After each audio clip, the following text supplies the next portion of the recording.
Быть мужиком что значит? И мы сейчас очень близко приближаемся к тому краю, когда нас действительно можно называть народом, который, потанцевать, подраться. Мы сейчас общество растерянное, мне так кажется. Общество растерянных, да. потерянных. У нас постоянно мы создаем вокруг себя образ такой некой правильности крымско-татарской. И поэтому чаще всего выбирается агрессия, потому что это самый простой путь. Очень популярным у нас стало разнообразные всякие кавказские какие-то стили поведения, так называемые, что ли, воровские понятия. Да, ну у нас уже звучали предложения собрать меркес на тему «Святые люди». Да? Но в счастье и в успехе соседа не каждый может порадоваться.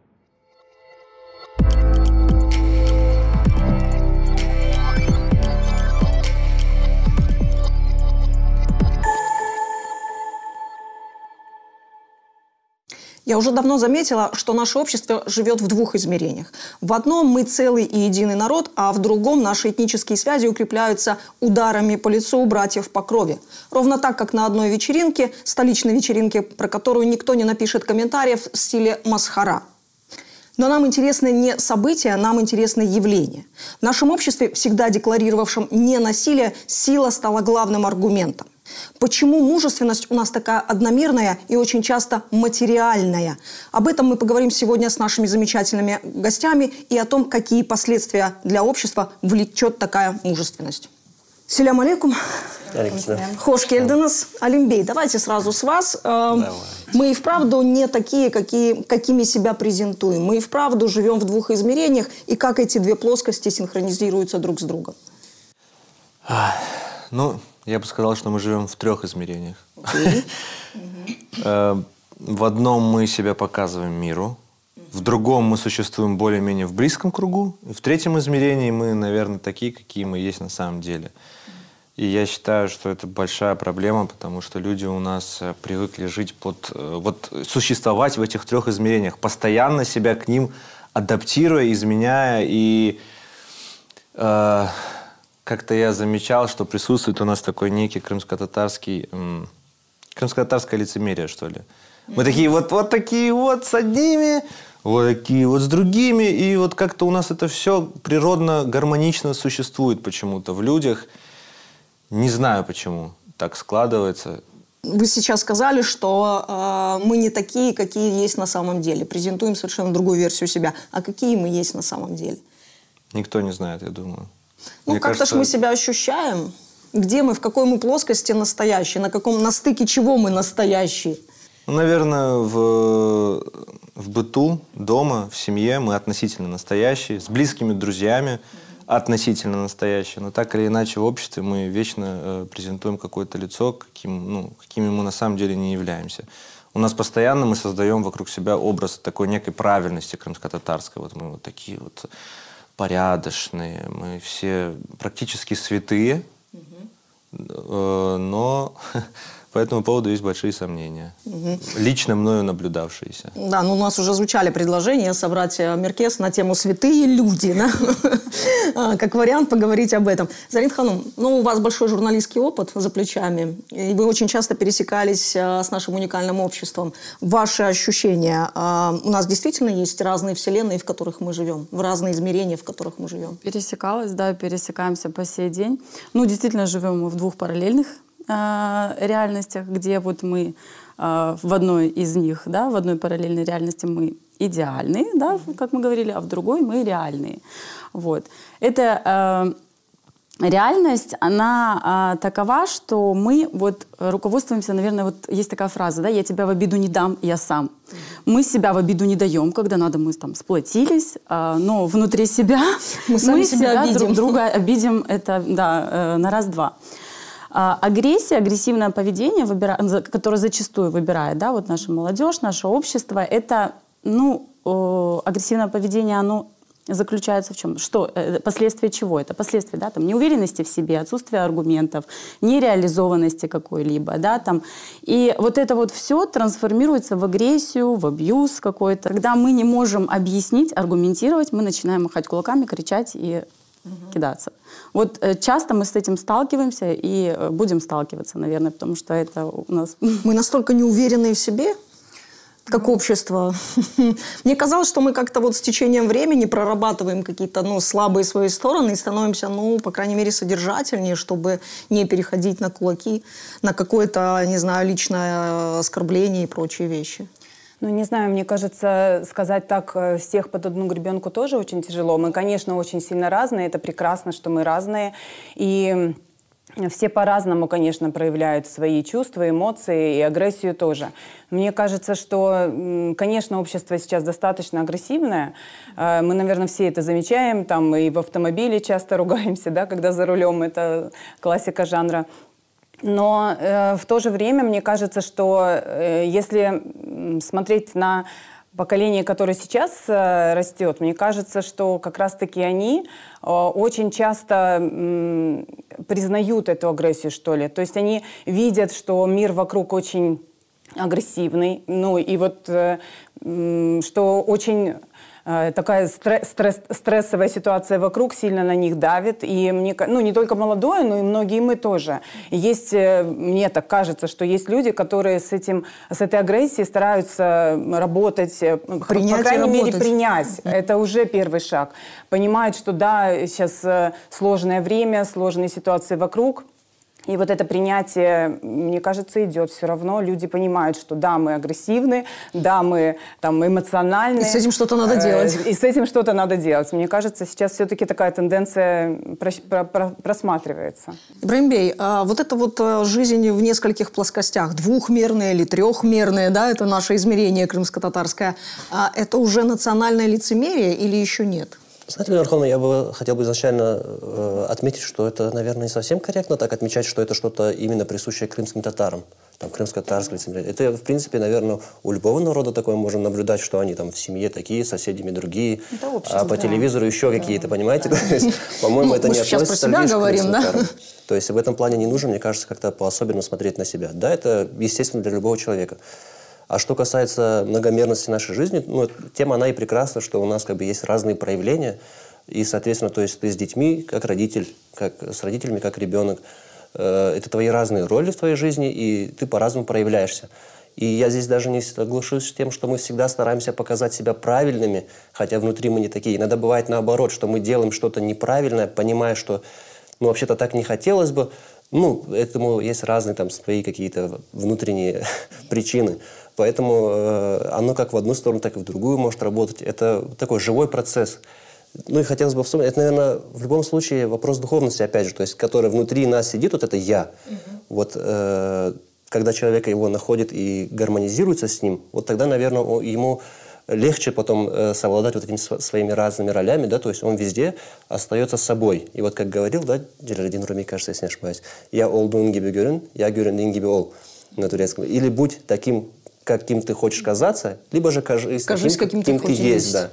Вот, то есть, а на самом деле, то, что мы говорим, мы не знаем, какие мы на самом деле внутри, это тоже так и есть. То есть наша искренность, она такая очень тонкая грань, то есть мы ее не докопаемся до нее. Вот наша задача как бы ориентироваться как-то на себя, оглядываться, что нам ближе, и то есть двигаться к цели, которая должна быть на самом деле намного больше, чем набить кому-то морду, доказать нам свой вес. Ну, пока что мы набиваем друг другу морды, причем не только физически, да, давайте признаваться в этом. Ну, как-то уж слишком много такой информации попадается, когда, ну, сила действительно становится единственным аргументом. Это, во-первых. А во-вторых, какое наше общество?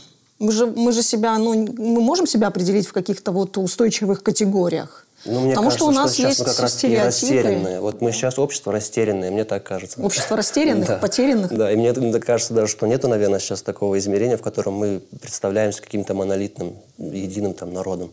Мне кажется, такого сейчас нет. Все разделяют такое мнение? Да, действительно, общество да. потерянных, к сожалению. растерянных. И поэтому чаще всего выбирается агрессия, потому что это самый простой путь. Да, вот агрессивное поведение – это же самый простой путь. Если попробовать охарактеризовать, ну, дополнить, точнее, наше общество еще какими-то характеристиками, что для нас естественно?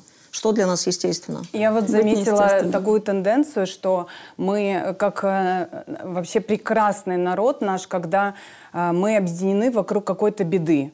Мне кажется, это, ну, феномен крымских татар. Мы настолько сильные, когда кому-то нужно помочь, настолько едины, Я не знаю, мне кажется, что вот Ачик Юрий Клер объявляет, если сборы, то буквально за считанные, ну, может быть, меня поправят, но очень быстро собираются средства. И если кому-то нужна помощь, всегда крымский татарин станет рядом с соседом, всегда рядом другу поможет, в беде обязательно.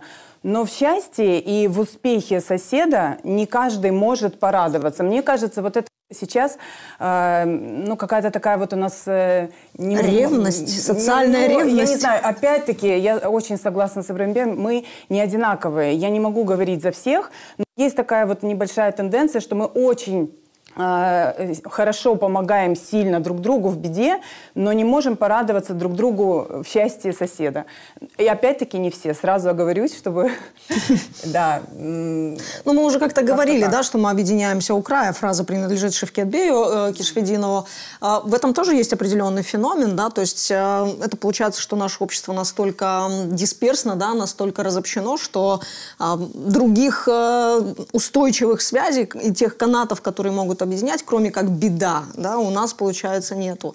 Что нужно для этого делать и почему мы объединяемся в беде, я не знаю, мы, кажется, уже десятки раз это обсуждали и все равно каждый раз к этому возвращаемся. Но тема у нас в любом случае про мужественность, и если мы говорим об этом вот как в таком в прикладном варианте, да, она у нас проявляется именно так. Почему она у нас такая материальная? Почему она у нас проявляется через физическую силу, Алимбей? Вы так вздыхаете. Мне сложно ответить, правда, сложно ответить на этот вопрос. Наверное, в силу того, что условия возвращения на родину, закрепления здесь были не совсем, как так сказать, легкими. И других аргументов, кроме силы иногда, чтобы остаться в этом обществе, закрепиться в этом обществе, порой, наверное, не находилось. Но потом почему-то очень популярным у нас стало разнообразные всякие кавказские какие-то стили поведения, так называемые, что ли, воровские понятия. Что-то там мы решаем вечно, мы что-то там выясняем. Вот почему-то у нас такое поведение закреплено как абсолютно нормальное.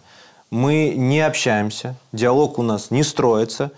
Самый легкий способ, ну, наверное, Зарина уже об этом говорила, самый легкий способ – это 1 на 1, так называемый. Ну, это хорошо, если 1 на 1. Иногда просто свалка какая-то происходит. Почему так, я не знаю. Это либо недостаточность внутри, как сказал, недостаточность духовного воспитания, недостаточность культурного какого-то багажа. Я не знаю. Как по мне, это обыкновенное невежество. Невежество. Ибрагимбей, невежество это и вообще... Я очень часто слышу, когда мы начинаем обсуждать какие-то наши проблемные зоны, очень часто слышу отсылки к нашему там трагическому прошлому. Как долго мы будем еще перекладывать этот груз ответственности вот на то трагическое прошлое, которое, ну, мы-то с вами его точно не пережили? Ну, смотрите, здесь, наверное, может быть не то, чтобы перекладывать ответственность, но принять этот факт следует. То есть у нас в нашем национальном коде, скажем, есть такой существенный пробел, который появился по внешним каким-то причинам. То есть этот пробел есть. Там элементарно наша интеллигенция, наше там, тоже там духовное образование, религиозное и многое другое. Даже языковая наша среда, вот она претерпела такой большой убыток в силу определенных причин, которые были нанесены нам извне. Ну или как-то так вот получилось. Вот, этот нужно факт принять, и, наверное, после этого нужно понять другой момент, что мы вот находимся как раз-таки у края постоянно, то есть мы постоянно в беде. Просто с этим наше нормальное состояние. Просто, наверное, с этим тяжело жить, как бы, ну, устает человек и так далее, хочется как бы от этого поскорее избавиться и забыть. Но по факту так оно и есть. То есть мы вот сейчас, сколько лет уже ЮНЕСКО декларирует наш язык как исчезающий, да? Вот, это беда, то есть она сегодня есть и завтра будет, как бы, пока мы не возьмемся и не решим эту проблему, например. И точно так же по многим другим проблемам у нас вот реальная беда. Вот мы должны объединяться, то есть помня об этом. Если мы забываем об этом, вот как вы вначале отметили, что почему у нас там противостояние приобретает такой чисто материальный характер, да? Ну, наверное, потому что у нас цели материальные. То есть если наша цель там сделать впечатление, произвести впечатление на окружающих, да, соответственно, мы будем двигаться к этому, да. ну, если там кто-то меня назвал, там как-то мне не понравилось, и тут же я должен вернуться к своему статусу, то есть я должен пойти и, ну, подраться. Вот, как бы. Если моя цель намного выше, чем это, то есть чем-то озабочен другим, и он тоже был бы озабочен чем-то более весомым, да, то есть, соответственно, такого конфликта не было бы, у нас были бы другие совершенно интересы. Вот, как бы, наверное. Я правильно понимаю, что сейчас речь идет о том, что наше общество не объединено определенными ценностями, духовными или моральными, или, ну, просто каким-то содержанием, да, это можно назвать содержательностью, и поэтому единственный предохранитель, который нас спасает, это вот беда, в которой мы перманентно находимся, и поэтому мы еще там держимся на плаву как народ. А содержательности, ценностей, которые важны для нас всех, у нас нет. Именно поэтому выход из положения, там, не прокоммуницировать какую-то проблему, да, а снять с себя ответственность, спихнуть на трагическое прошлое и просто пойти набить кому-то морду становится вариантом поведения. Ну, в каких-то случаях, да, в других случаях, может быть, что-то и другое тоже. Что с нашими ценностями, господа? Что у нас сила становится единственным аргументом? Ну, как воспитано общество, да? Это физическая привлекательность, интеллектуальность, наличие социального статуса какого-то, да, вот. По всем признакам. Да, у нас как принято, если, ну, мужчина, вообще, если оговаривать, да, мужчина это какой? Мужчина это сильный, мужчина это лидер. Изначально обязательно говорится так, с чем я сразу скажу, что я согласна. Мужчина это действительно лидер, мужчина это действительно сильный. Но если говорить, вот, я сказала уже, я, к сожалению или к счастью для меня, ни разу не была на мероприятии, где была бы драка, да, то есть, и я вот думаю, почему, ну, например, в моем окружении такого нет. И я смотрю на мужчин, которые в ближайших окружают меня, молодых, пожилых, неважно, и они лидеры обязательно, они лидеры и в семье, и на работе, и в обществе. Но главное, понимают, кто такой лидер. Лидер – это не человек, который своим жестким словом сказал, и его обязаны все послушать. То есть я мужчина, я лидер, таким образом. Авторитет? Нет, да, авторитет. А лидер – это тот, который приведет свою там, команду, не знаю, семью к успеху. И неважно, какими путями. Может быть, он даже останется где-то в тени, но приведет свою семью, я не знаю, там, общество, группу, неважно, к успеху. И вот такие мужчины, такие лидеры, которые не силой будут мериться, да, а действительно будут все качества свои привлекать для того, чтобы стать лидером. И заслужить уважение, и тогда уже стать вот таким авторитетным человеком. Не, ну, правда, у нас зачастую компетентность заменяется какой-то вот авторитарностью или авторитетностью, да, ну, такое, оно больше как авторитарность все-таки звучит, а компетентности остается все мало. Но мы начинали с чего? Мы начинали с того, что у нас очень физической силой, агрессии и физической силой стало очень много все заменяться, и это стало нашим рабочим инструментом. Можно ли уже говорить о том, что в нашем обществе есть такой феномен, как токсичная маскулинность? О, да. О, да, окей. Ну, я совсем недавно еще как бы пребывал в этом обществе.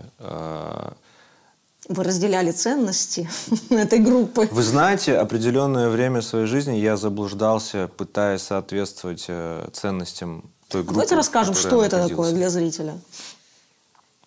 Ну, если совсем просто, я думаю, люди, которые сейчас смотрят, ну, поймут. Жесткий, неуступчивый, агрессивный, безальтернативный. Вот такой вот. Деспот? Ну, деспот – это громко сказано. Я бы назвал это быдло, если серьезно. Не, ну давайте. Но это слово давайте опустим, потому что ну, как-то оно неуместно, по-моему. Грубо, нет? Слушайте, ну если поведение некоторых из нас можно назвать быдлом, поведение быдла, извините, то почему нет? Ну, это культ сегодня физическое. Физическое культ. У нас, к сожалению, вот когда-то фраза такая была, не помню, кто ее сказал. Это народ там, потанцевать, подраться. И мы сейчас очень близко приближаемся к тому краю, когда нас действительно можно называть народом, который, ну, потанцевать, подраться. Это, не знаю, потанцевать вроде бы неплохо. Подраться, если иметь в виду спортивные достижения, тоже, казалось бы, неплохо. Но что мы представляем из себя в интеллектуальном плане? Какую ценность мы несем этому обществу, кроме того, что мы красиво там танцуем или хорошо выступаем на соревнованиях? Вот вряд ли, да, например, уткнувшись в телефон или в ноутбук, ну, сегодня мы изучаем, да, основы поведенческой психологии. Нет. Ну, В мире, где искусственный интеллект бурно развивается, да, все эти технологии, мы почему-то до сих пор кичимся тем, вот, ну, опять же, низменным материальным. Почему-то. Я не знаю, почему так складывается с нашим обществом. Видимо, это действительно... Да это не с нашим обществом, это везде так. Ну, везде так, весь мир, он сейчас да, вот такой это материальный, то есть сейчас все, что хочешь, вот, пожалуйста, как бы картинка тебе готовая. Ну, и тебе остается только лишь погоня за соответствовать ей, и идеальной всё, как бы. картинкой. Не, ну если мы говорим только конкретно о нашем, я наблюдаю печальную тенденцию. Ну, и мы тоже в ту же лодку как бы запрыгиваем, и все. А нужно ли плыть по течению в одной и той же лодке со всеми мировыми тенденциями? Окей, если мы используем это как инструмент, да, какие-то тренды, которые происходят. Слушайте, почему мы берем тренды, которые, ну, Да, не самые негативные лучшие, тренды. скажем так, да, а то, что действительно нам поможет, то, что действительно нас как-то вытащит в той постоянной беде, в которой мы надо перманентно напрягаться. находимся. Почему Да, у нас мы бум, это не используем. не бум IT, например? Почему, где у нас наши стартаперы известные? Где вот, не знаю, Ну, как я по бы мне... так тоже не сказал бы. Они у нас есть и айтишники, и стартаперы есть. Давайте Как бы есть, перечислим в эти принципе, редкие мне имена, да? кажется. Нет, мне так, вот честно, мне так не кажется. Я могу почему-то. ансамбль перечислить танцевальный. Ансамбли, да. А айтишников я мало знаю. Они же на дому работают. На удаленке, да, поэтому. Потому что мы о них не знаем. Мы о них их не не говорим. видим. Мы не видим пример, да, который они могут подать. Мы не видим этого всего. Да. Потому что это все У них закрыто. не столь агрессивное поведение, поэтому... А еще мы очень не любим критику. критику, но любим при этом критиковать. Да, вот это у нас... Да, мы наше говорим о стандартах критики, но никогда не придерживаемся этих стандартов. как Однажды, обычно. когда я приходил в Кипу к друзьям, я для себя заметил, что там все парни как пружинки. Что это значит? Вот я захожу, и я вижу, что они немножко на взводе, Сейчас они немножко Кипу тебя. подтянуты. Вот они не расслаблены, они там не учатся, а они вот как-то вот существуют в неком, как павлины. Вот, если совсем вот просто, вот они как-то презентуют себя, и более того, они как бы пытаются показать, чья группа доминантнее. Хотя, казалось бы, университет, да, вот Университет тебе наука, крымских татар, вот да. тебе наука, Там вот тебе соревнуйтесь, где там... Все свои. Чего вы, казалось бы? Ну, вот чем человек озабочен, вот об этом и речь. Да, и еще тоже об этом стоит упомянуть. Когда мы приходили на вечеринки когда-то. Да, Когда? Когда мы были молоды, да? Да.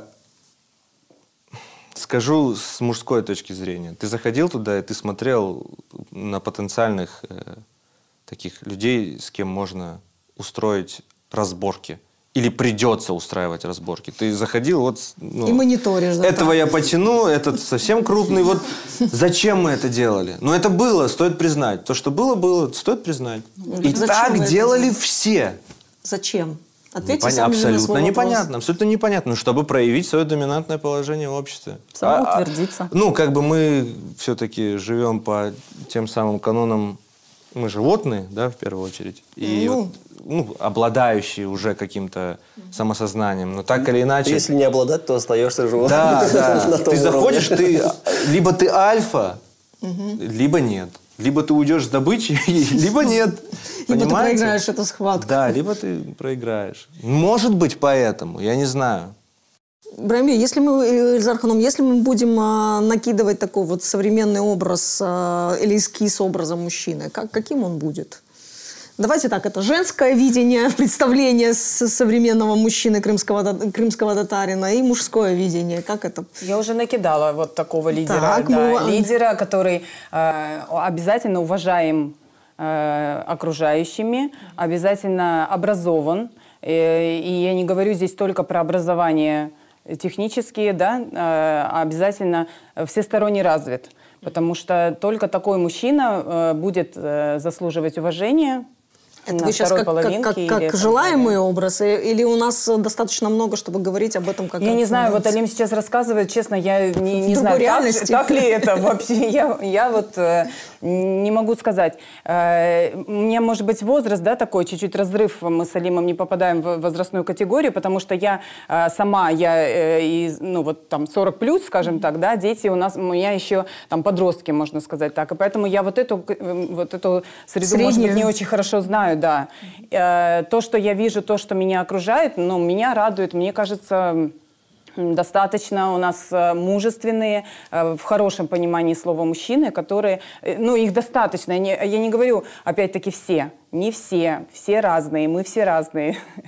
Да, Мы все пребываем в неком пузыре, в неком своем вакууме, в неком своем круге общения. Но, к сожалению, большинство нашей молодежи, особенно мужской, это вот... Оставляет желать лучше. Как говорили... По-моему, наша сторона стола больше видит положительного. Нас посудили. Я честно думал, мы переросли этот момент, что вопросы решаются силой и агрессией. В определенном возрасте всем нам свойственна какая-то там физическая агрессия. Да. То есть все проходят Я думал, мы как общество переросли это. Но недавние получается, что есть тренды. Вот что касается меня, я, например, ежедневно сталкиваюсь с людьми нашего, скажем так, нашими мужчинами, да, молодые, постарше возрастом, работящие, то есть в основном семейные, озабочены тем, чтобы обеспечить своего ребенка там, пропитанием, дать какое-то образование и так далее. То есть, ну и вот в этих рамках как бы движется. Немножечко, наверное, замкнутый, то, что нельзя как бы сильно там, во многом проявиться. Ну, как бы в целом, что вот ему по силам, вот этим он и занимается. Конечно, можно каждому чуть-чуть добавить, еще чуть-чуть поднять планочку там, и что-то добавить в свою ежедневную там, рутину, да, и как-то уже обогатиться еще больше, не только там в материальном плане. Но в целом, то, что я вижу, не так все и плохо на самом деле. Даже в вопросе языка. Вот. Çok şükür men көрем, mesela adamlar dükkanda, мектеп янында балаларын кырмыштар жабып кеткендерин мен көрем. Сиз анги дүйнөдө жашайсыз. Мен көрем муну. Аслында мен Ахмечке келгенде это мало, конечно, хотелось бы больше, но я вижу, что есть. То есть не нужно это тоже отрицать, понимать, вот все плохо у нас там. Не так. У нас есть много чего хорошего, есть много чего плохого. Много чего, что бросается в глаза. Что касается вот маскулинности и так далее, если даже взять пример лучшего мужчины на этой планете, наш пророк Мухаммад, он что говорил? Что сильный верующий лучше слабого. Хотя в обоих есть благо, да? Ну, то есть сильный мужчина – это хорошо. Ну, как и женщина тоже, пусть она будет там не настолько физически накачанная, но как-то психологически сильная, там как-то эмоционально. Как бы ни было, то есть сильный верующий лучше, чем слабый. Это хорошо, то есть для мужчины важно... Что такое сильный верующий? Глубоко верующий? Нет, в плане его физического состояния или там материально, то есть он независим ни от кого, да, то есть в плане он не сидит с протянутой рукой. Он сильный, обеспеченный, он на своих ногах стоит. Это лучше, чем быть слабым, то есть побиваемым, я не знаю, там постоянно униженным и так далее. Лучше быть сильным, это хорошо. И для мужчины, то есть ощущать свою силу, это важно, то есть он должен понимать, что он может постоять за свою семью, там, защитить своих близких, понимать это хорошо. Не обязательно каждый день это проверять, но понимать и работать над этим это хорошо. Сегодня я справляюсь с этой функцией, да? Да, и работать над этим не для того, чтобы там в Инстаграме выложить сторис, что он в качалку сходил. Не для этого, а вот для нужды, как бы, для того, чтобы у него была сила в этой жизни. Это хорошо. И с другой стороны, тот же наш пророк ﷺ говорит, что он спросил у своих подвижников, кто является самым сильным. Ну, говорят, что тот, кто всех завалит, вот тот как бы и сильный. На что пророк ﷺ ответил, что сильным является, по-настоящему сильным богатырем является тот, кто поборет свой гнев. То есть вот когда он разгневанный, он с этим справится. Не так, что уничтожит, а тем, что внутри себя это поборет. Вот это показатель силы настоящей. Вот о чем говорит тоже Эльзар Хану, например. Что вот он лидер, то есть он, во-первых, свою судьбу может держать у себя в руках. Да? То есть не так, что он там просится в драку и там будь что будет. Насколько у нас сильные духом мужчины, Зарина Ханумовна? Духа...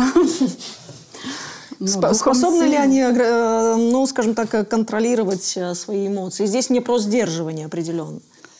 Очень сложно контролировать свои эмоции нашим. Не только мужчинам. Да, нет, я вообще сейчас говорю не о мужчине. В обществе очень сложно контролировать сейчас эмоции. Это видно как и в обществе нашем, так и в социальных сетях. Мы читаем комментарии. Даже комментарии к этой программе будут такими, что мы будем наблюдать.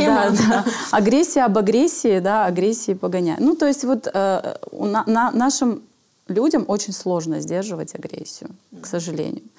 И проявлять, например, ту же силу и мужественность, да, там можно не применением этой силы на ком-то, да, а починить, например, смеситель дома, да, там.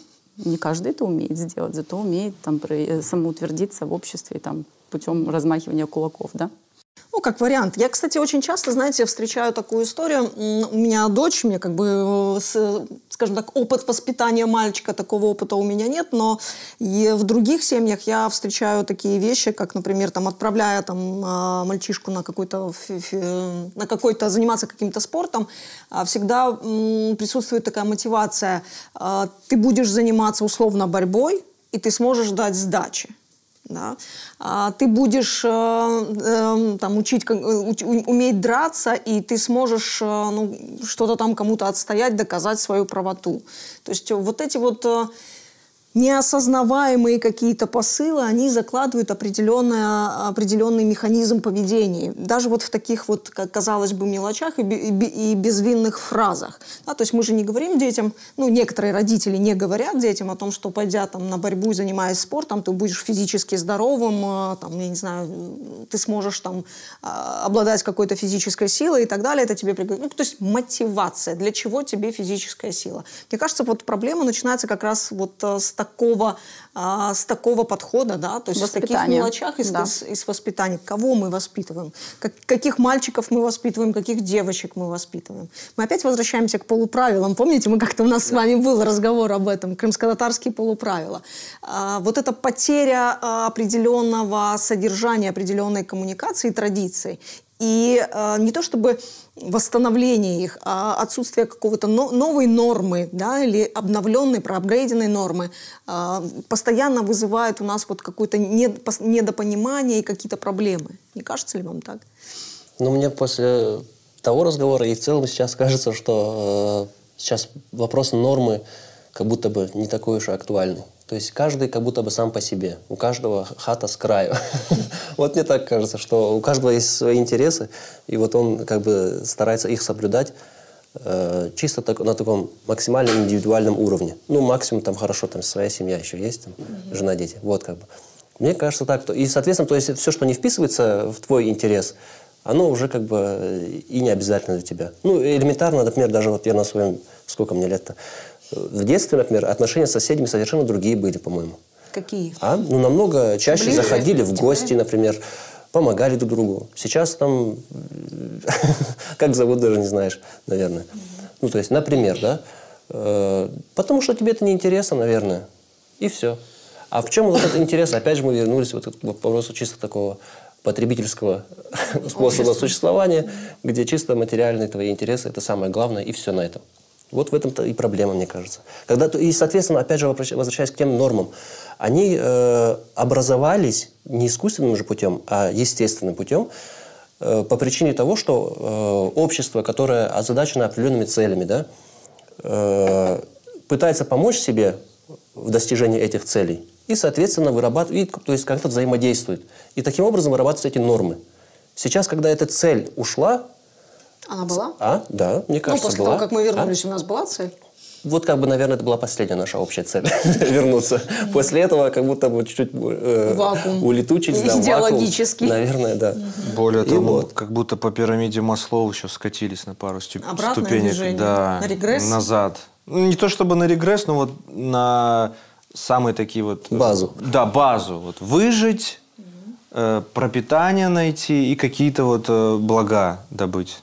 Может быть, в этом тоже есть причина. Мы сейчас... общество рефлексов и потребностей, и больше ничего. На данном этапе, может быть, обстоятельства так складываются. Хотя, опять же, да, вот одна из главных черт, наверное, настоящего мужчины – это должна быть ответственность. Ты должен понимать, что обстоятельства обстоятельствами, но ты так или иначе формируешь свою жизнь, ты за нее в ответе.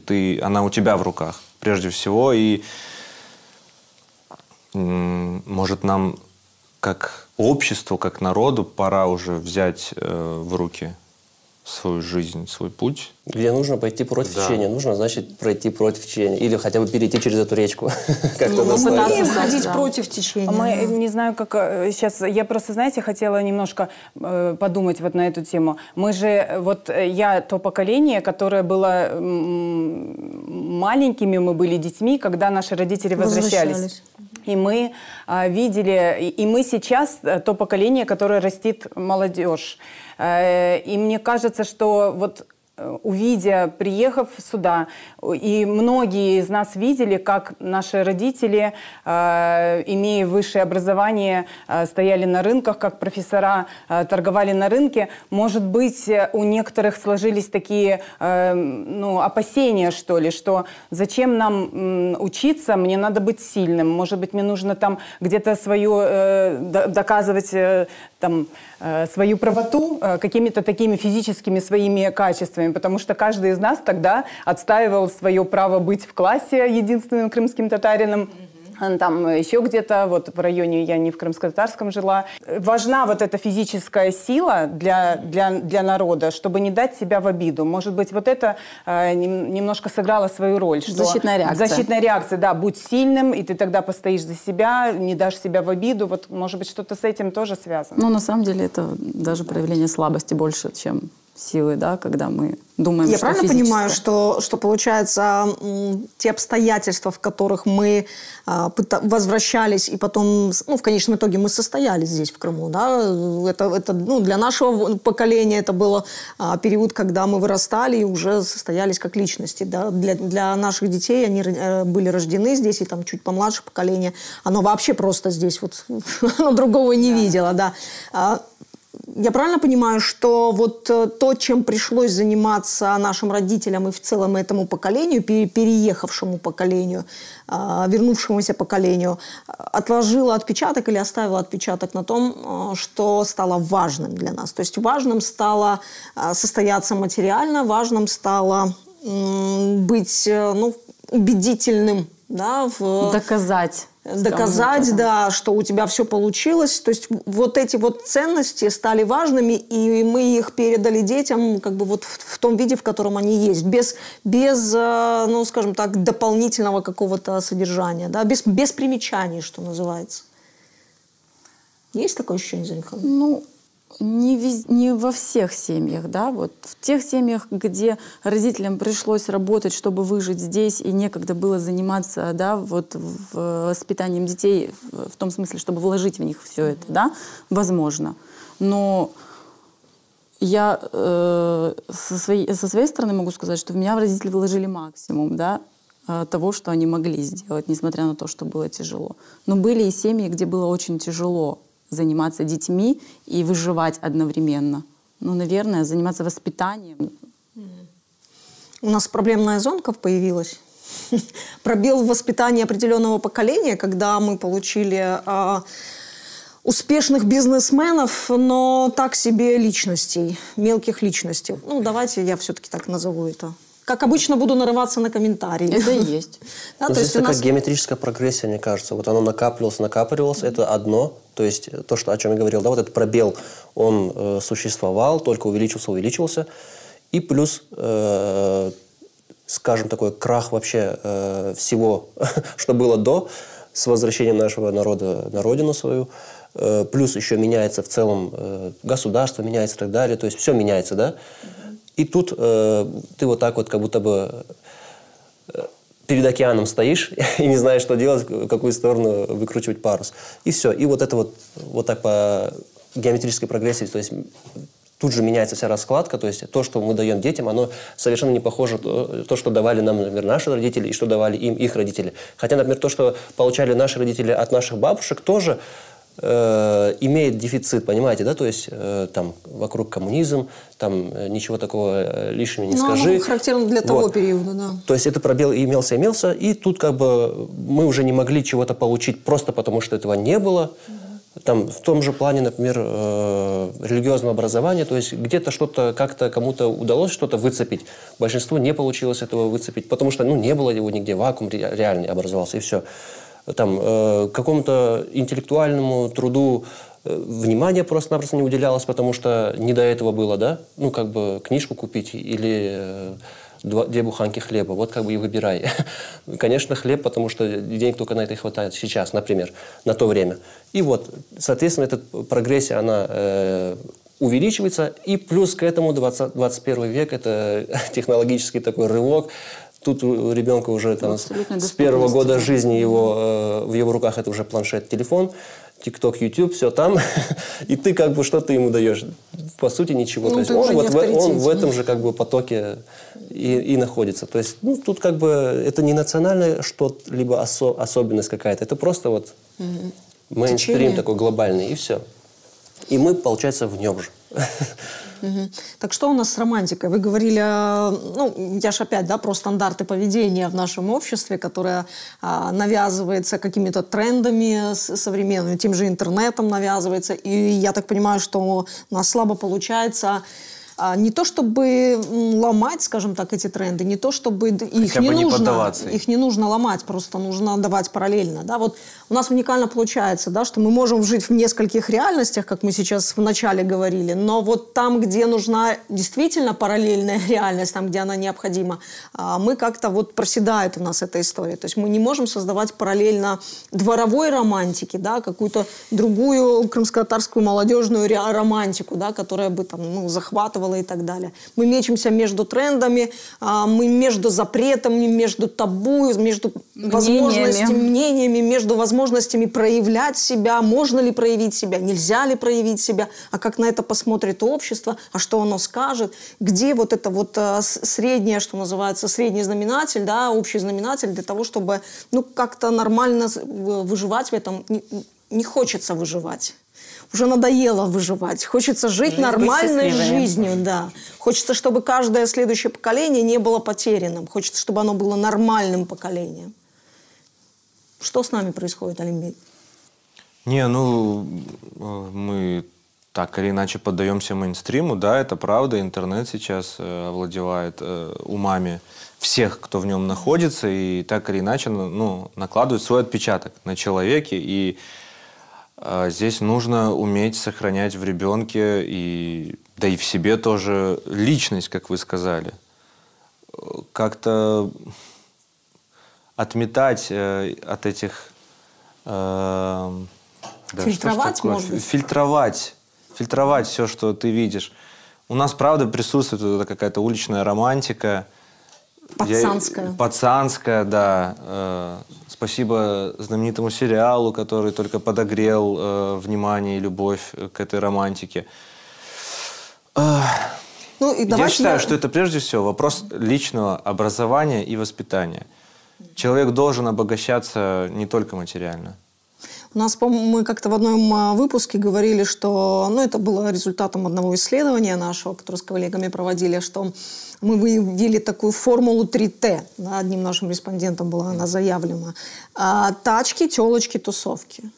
То есть тогда, когда я в первый раз услышала эту формулу 3Т, мне казалось, да ну блин, это не про крымских татар. Да ну блин, это не у нас. Но вот сейчас я понимаю, что это все-таки... Очень и очень близко. И было бы нормально, если бы это было бы, ну, в какой-то маленький там возрастной период. Там, пережил, да, какой-то юношеский максимализм и пошел дальше. А когда это становится... Не, многие переживают. Многие переживают этот момент. Но я также наблюдаю, что некоторые так и, ну, превращаясь уже в мужчин, по факту, они остаются пацанами, которые до сих пор считают, что в этой жизни важно там какую-то машину классную или... Быть мужиком что значит?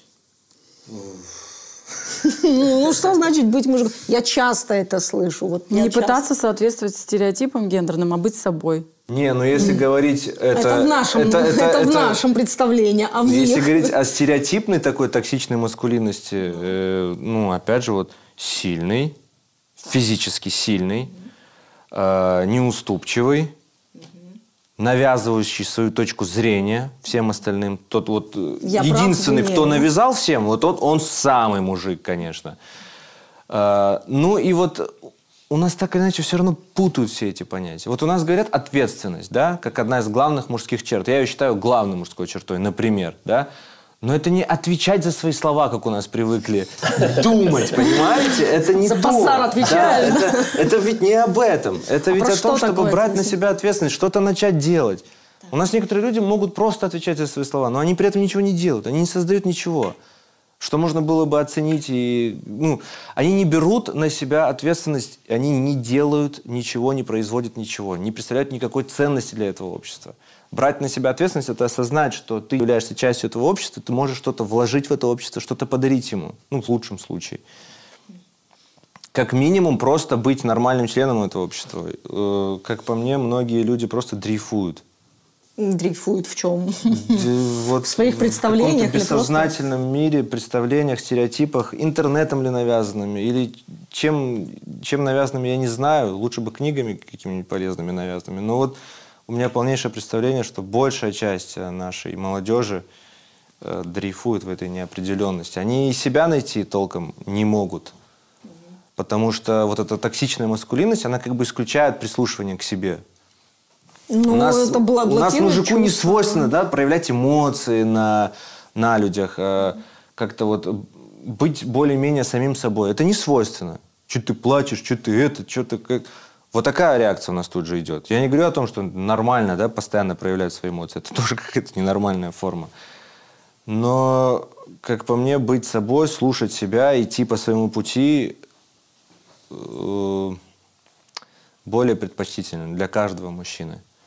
Мне кажется, так он найдет себя быстрее, чем пытаясь соответствовать всем этим стереотипам, навязанным извне, интернетом и вообще обществом, да? Если позволите, я хотел бы привязать вот эту тему к одной точке. Давайте. Это будет субъективное мое мнение. Вы пытаетесь нам навязать что-то? Я не... Вот поэтому я говорю, что это субъективно. Кто не хочет, тот пусть не воспринимает.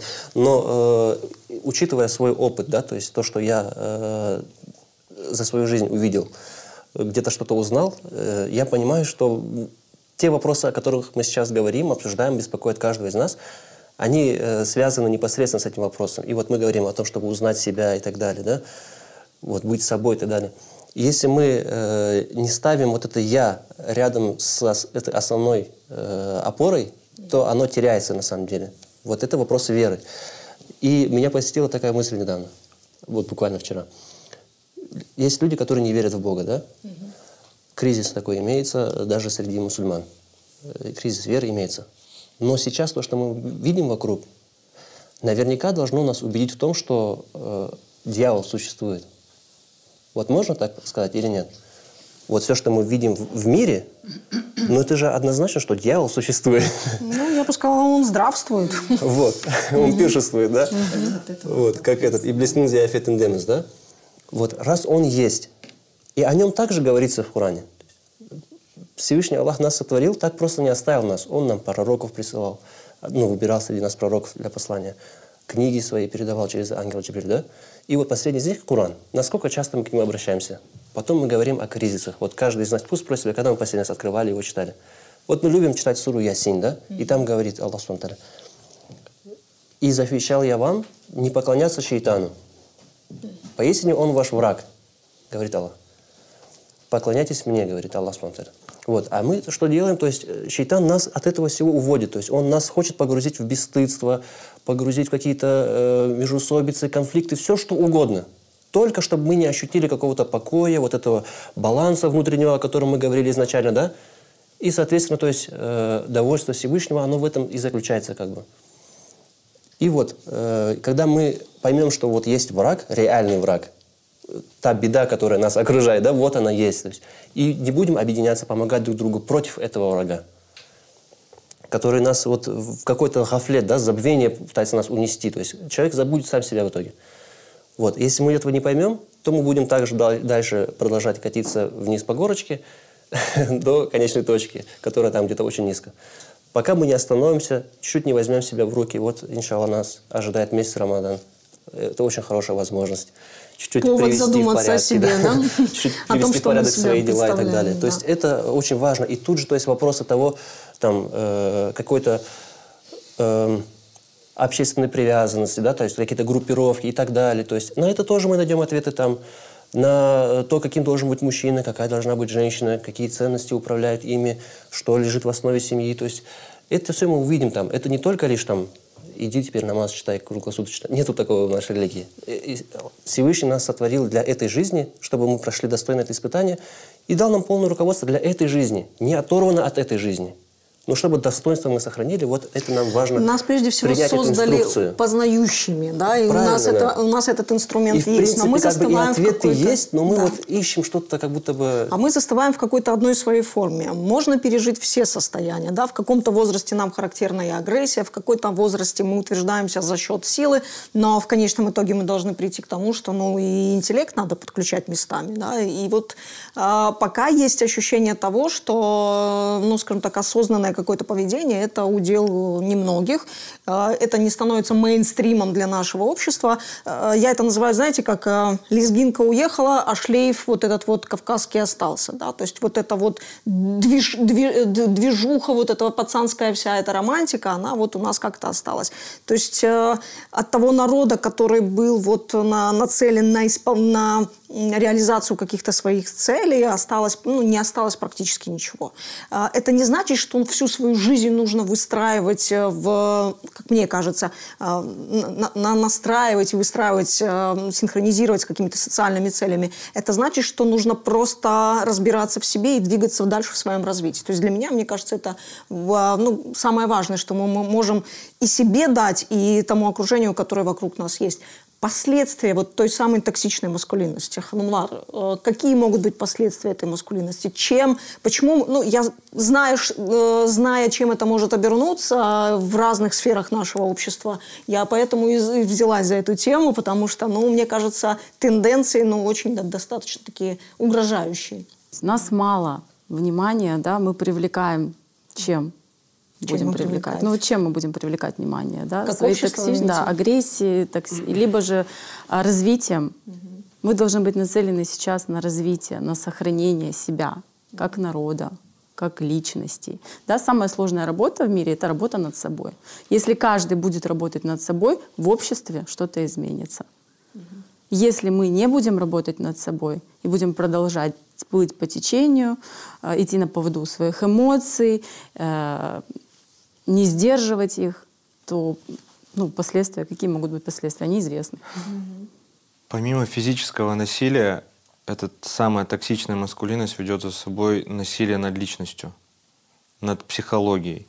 И опять же, немножечко возвращаясь к предыдущей теме, я читал записки Рэя Брэдбери. Это знаменитый американский писатель. Так вот, он писал о том, что в 8 лет он был большим поклонником комиксов определенных, я уже не помню каких. И все его окружение мальчишек его за это презирало, всячески унижало. И он, повинуясь этому порицанию, комиксы эти порвал и на целый год практически со своей мечтой расстался, можно сказать. А потом через год он как-то пришел в себя и порвал с этими мальчишками. А комиксы он себе вернул. И превратился в писателя, в того, в котором он стал. В мужчину. И в мужчину тоже, я думаю. Я не знаю, к сожалению, не общался лично с ним. Так вот, у меня вопрос, сколько таких Рэев Брэдбери потенциальных может погубить эта токсичная маскулинность, когда ты должен соответствовать каким-то стереотипам и стандартам, которые на самом деле абсолютно не являются какой-то догмой. Более того, я лично считаю, что ничего хорошего и положительного у них нет. Какие могут быть последствия, помимо уже озвученных? Последствия плохие, конечно, да.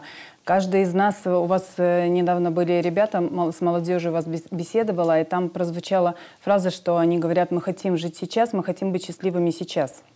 И, наверное, каждый из нас хочет быть счастливым. Каждый из нас хочет жить, если мы что-то делаем в крымско-татарском поле, мы хотим быть счастливыми в крымско-татарском обществе. Да? А чего ожидать? Ну, ожидать того, что разобщенность какая-то. Люди не захотят делать ничего на показ. Да? Каждый будет где-то сидеть себе в семье, проживать свою жизнь в маленьком обществе, который уверен будет, что да, меня не осудят, пусть я не пойду и там не пойду на общественность, да, но зато меня не осудят.